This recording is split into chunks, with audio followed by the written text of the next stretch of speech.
my main interest is higher education, which is where I spent most of my life in IIT as well as IIIT.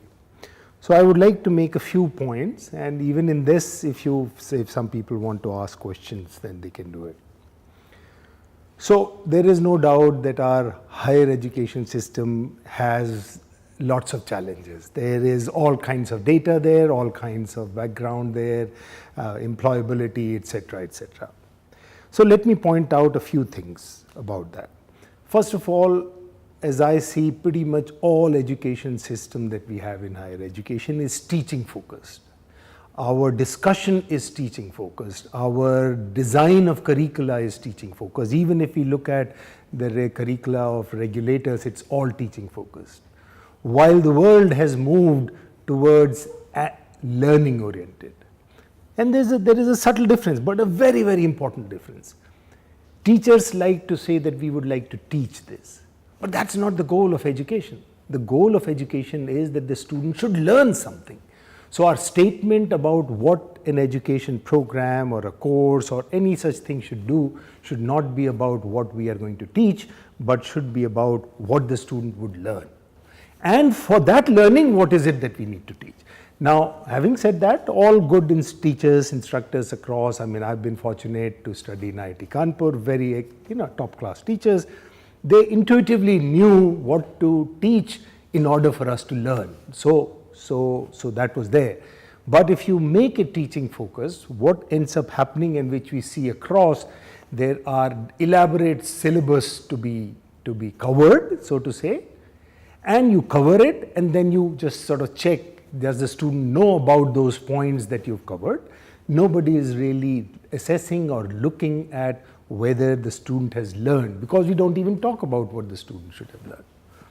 So first, there is a basic problem, is that we need to shift our focus on education from being teaching oriented to learning oriented. Now, if you look at learning literature, there is, of course, teaching is one aspect of that, education. The corresponding aspect of it is assessment. You cannot have some goals for learning and then assess on something else. So if you say goals of learning, let's say programming, if your goal of a programming course is that at the end of the course, the student should be able to write a 200-line program in a language of your choice, using these kinds of constructs. If that's the thing, then to be able to be true to this, then you must assess the student directly on that. Can the student, he or she, write a 200-line program?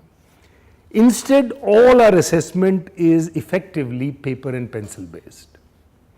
Right from school to the board to JEE to, well, in colleges you have more room, especially institutes like IITs or IIITs.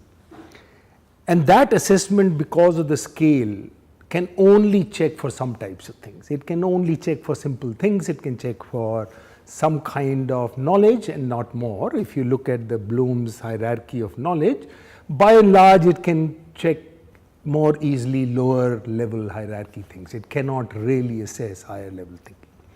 So even if you put your goals as learning oriented, right kinds of things to be learned, unless you put assessment in tune with your learning objectives, nothing is going to happen, because the student will soon figure out that this learning goal is really meant to be stated only. I will be assessed on this thing, so he or she will master that.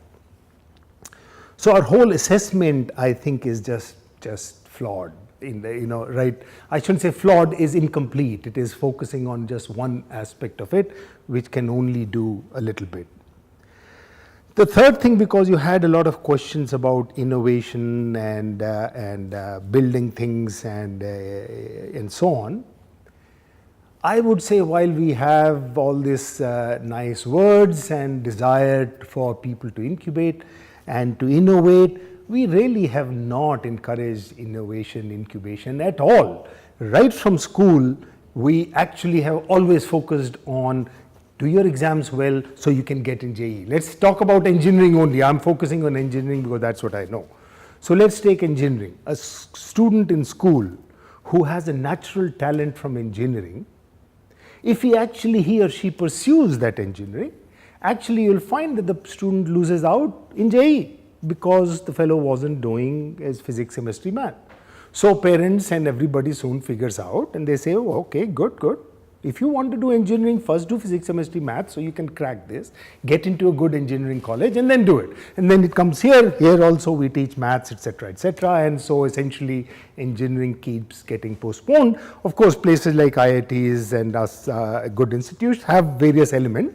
So that's where some of these people do actually thrive and become very good.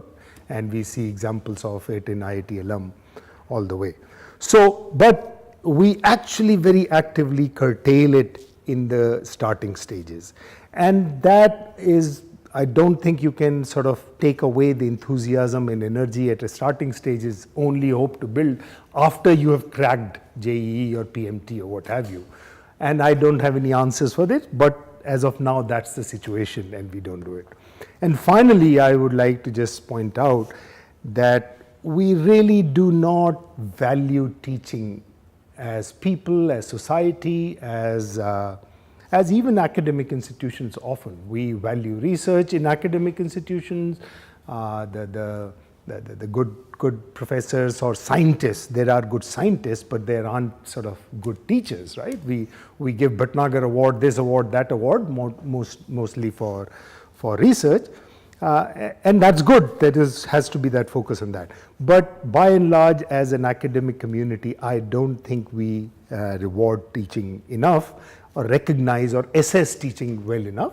Those things are also changing. I think all good institutes are doing that. So these are the few points I wanted to raise why I think our education, higher education, is not delivering the kind of understanding, deep understanding that is needed, the kind of skills and capabilities that are needed to be valuable.